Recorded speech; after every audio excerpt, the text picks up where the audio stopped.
నమస్తే రమగారు. నమస్తే జయ. రమగారు, పౌర్ణమి మనము ప్రతి నెలా వస్తూ ఉంటుంది, చేసుకుంటూ ఉంటాం. కానీ పర్వదినాల్లో వచ్చినప్పుడు దీనికి సంబంధించి ప్రత్యేకమైన విధానాలు ఏమన్నా పాటించాలా జనసామాన్యంగా అందరం కూడా? ఏ పౌర్ణమైనా మనకి పర్వదినమే. పౌర్ణమి నాడు మనకి ఎట్లా అంటే ఇప్పుడు మామూలుగా మనం చాంద్రమానం కదా మన కథ అంతా. అవును. చాంద్రమానంలోనే మనం అన్ని పండగ పర్వదినాలు పండుగలు చేసుకుంటాం. మనం ఒక సౌరమానపు పండగ ఏమిటి మంది మకర సంక్రమణం ఒక్కటే, అంతే. మిగిలినవన్నీ చంద్రుడితోటే మన పండగలన్నీ ఉంటాయి. శ్రీరామనవమను, కృష్ణాష్టమను, వినాయక చవితను కదా, బలిపాడ్యమి దగ్గర నుంచి బాయి దూజను అది కూడా చేస్తాం కదా, భగిని హస్త భోజనం. అవునండి కదా, యమ ద్వితీయ, ఇవి చూడు అన్ని తిథుల ప్రకారమే ఉంటాయి. అయితే ప్రతి తిథులకి ప్రతి నెలలోనూ మొదటి ఎండలో వచ్చేది పౌర్ణమి. ఈ పౌర్ణమి నాడు చంద్రుడు పూర్ణ కళలతోటి కనపడతాడు. చంద్రుడు మనఃకారకుడు అని చెప్తారు. మానసికమైన సమస్యలకి సమాధానంగా ఉంటాడు. మనకి పౌర్ణమి నాడు ఈ మన సముద్రంలో అలలు పెరుగుతాయి అని చెప్తారు, ఆటుపోట్లు పెరుగుతారు. అమావాస్యకి పున్నానికి వీడికి తెక్కొస్తుందండి అంటారు ఎవరికైనా మనసు బాగుండని వాళ్ళకి. అలాంటి వాళ్ళకి కూడా ఈ పౌర్ణమి తిథి విశేషంగా పనిచేస్తుంది. ఎవరైనా కూడా పౌర్ణమి నాడు లక్ష్మీనారాయణులను పూజించటం మంచిది, లలితాదేవిని పూజించటం మరీ మంచిది.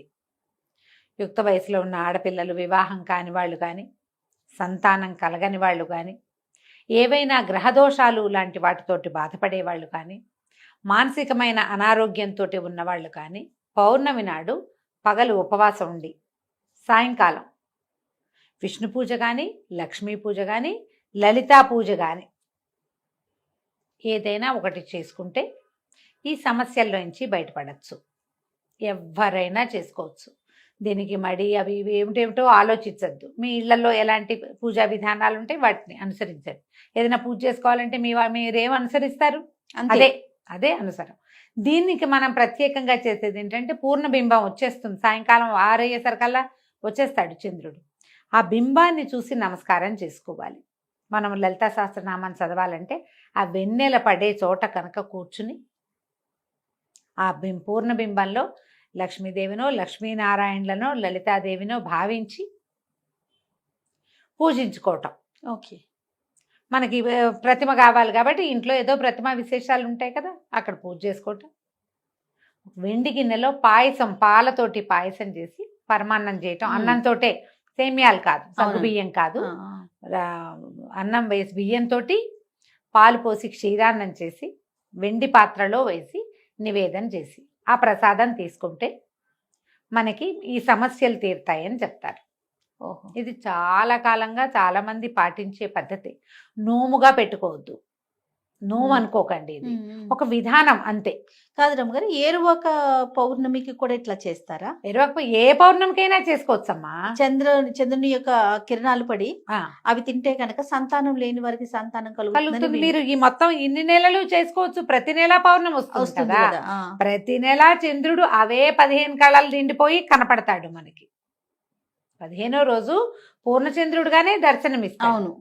ఆ చంద్రకిరణాలు పడిన పాయసం మంచిది, ఈ సమస్యలన్నిటికీ సమాధానంగా ఉంటుంది. ఓకే. అమ్మాయిలకి, కన్యలకి చక్కటి వరుడు వస్తాడు, సంతానం కలుగుతుంది. మానసికమైన ఆందోళన, స్ట్రెస్ తగ్గిపోతుంది. యాంగ్జైటీ లాంటి సమస్యలు ఉంటే అవన్నీ తగ్గుతాయి.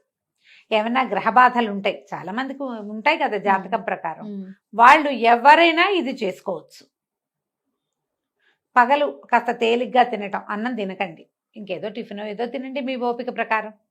చీకటి పడేసరికల్లా చక్కగా స్నానం చేసి, లేదా ఆరోగ్యం లేకపోతే కాళ్ళు చేతులు మొహం కడుక్కొని పొద్దున్నుంచి ఇవి నా బట్టలు మార్చేసుకోండి. బట్టలు మార్చుకోవటం, తర్వాత కాస్త క్షీరాన్నం చేసుకుని బంగారు పువ్వు వేసిన వెండి కంచంలో కానీ, లేదా చిన్న పాత్ర ఇంతది, మిగిలిన పాయసం ఇంట్లో లోపల దేవుడి దగ్గర పెట్టుకోండి. చిన్న వెండి గిన్నెలో పాయసం పెట్టండి, ఆ చంద్రకిరణాలు పడేలాగా పెట్టుకోండి బయట. అక్కడ కూర్చోండి, చంద్రబింబాన్ని చూస్తూ నమస్కారం చేసుకుని అందులో పరమాత్మనో అమ్మవారినో భావించి చదువుకోండి. మీరు ఏం చదువుకోదలిస్తే అది. ఏదైనా ధ్యానం చేసుకుంటాము, చదువుకోవటాలు అవి మాకు రావండి, మెడిటేషన్ చేస్తామంటే చంద్రకిరణాలు పడే చోట కూర్చుని మెడిటేట్ చేసుకోండి. ఓకే. బ్రీదింగ్ ఎక్సర్సైజ్ చేస్తారు చాలామంది, అవును, అలాంటివైనా పర్వాలేదు. ఆ పాయసాన్ని చంద్రుడికి నివేదన చేసి అది పుచ్చుకోండి. ఓకే. చాలా సమస్యలు తీరుతాయి. ఇప్పుడు హోలీ అంటే ఏదో పొద్దుటిపూట రంగులు చల్లుకుంటారు పిల్లలు అవును, అవును. సరదాగా. మనలాగా పెద్దవాళ్ళు ఏం చేస్తాం, మనం ఏం చెయ్యం. అవును. మనం అందరం రోడ్ల మీద పడి ఏం ఆడం కదా. ఆ రోజున ఇది అద్భుతమైన రోజు కాబట్టి మనం ఇది చేసుకోవచ్చు, విధానం ఉమ్. చేయొచ్చు కదా. తప్పకుండా అండి. ప్రతి పౌర్ణమికి చేసుకోవచ్చు. పిల్లలకి అలవాటు చేయండి. చక్కగా ఇంటిల్లిపాది కూర్చుని చదువుకోవచ్చు, సహస్రనామం చదువుకోవచ్చు, ఇప్పుడు విష్ణు సహస్రనామం చదవచ్చు, లలితా సహస్రనామం చదువుకోవచ్చు. సూర్య భగవానుడికి మనం ప్రతిరోజు ఉదయం చేస్తాం. నమస్కారం చేసుకుంటాం. అదే ఈయనకి 15 రోజులకి ఒక్కసారి 15 రోజులకు ఒకసారి. తర్వాత ఏం చేస్తారంటే చంద్రుడికో నూలు పోగని ఎప్పుడైనా వింటారు విన్నానండి. కదా. ఈ నూలు పోగని ఒట్టి మాట కాదు చేయాలి. ఆ, ఆహా, నెలపడుపు వస్తుంది కదా, చంద్రవంక వస్తాడు చూడు, అప్పుడు వస్త్రంలో నుంచి ఒక నూలు పోగు వేస్తారు. వేసేవాళ్ళు ఇది వరకు. ఆహా. చంద్రుడికి కట్టుకున్న వస్త్రంలో నుంచి ఒక్క పోగు తీసి చంద్రుడి కోసం వదిలిపెట్టేవాళ్ళు. ఓకే. అసలు జరిగేది క్రియ, అట్లా చేసేవాళ్ళు. అంటే దీని వెనకాల ఏంటి రమ్మగారు ఇది అట్లా చేయటం వల్ల? సమస్యలు తీరుతాయి, గ్రహదోషాలు.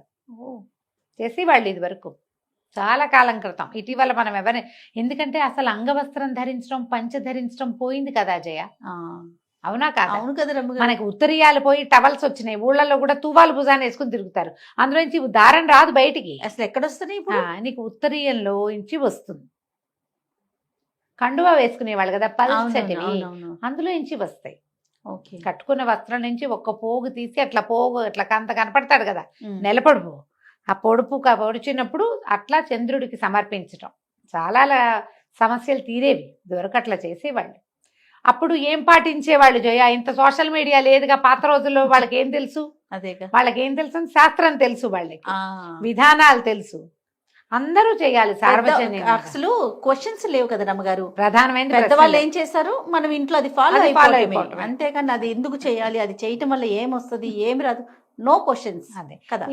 పౌర్ణమి నాడు రకరకాల దానం చేయొచ్చు జయ. బియ్యము, పాలు, పెరుగు, నెయ్యి అలాంటివి దానం చేసుకోవచ్చు. తెల్లటి వస్త్రాలు, ముత్యాలు, మల్లె పువ్వులు లాంటి తెల్లని పువ్వులు, ఇవన్నీ కూడా ఎవరికైనా ఇస్తే కూడా మంచిదే. ఓకే. పౌర్ణమి నాడు పగలిచ్చుకోవచ్చు, ఎవరికైనా దానం చేసుకోవచ్చు. దానం చేసినా మంచిదే, ఇలా మనం పూజ చేసుకున్నా మంచిదే.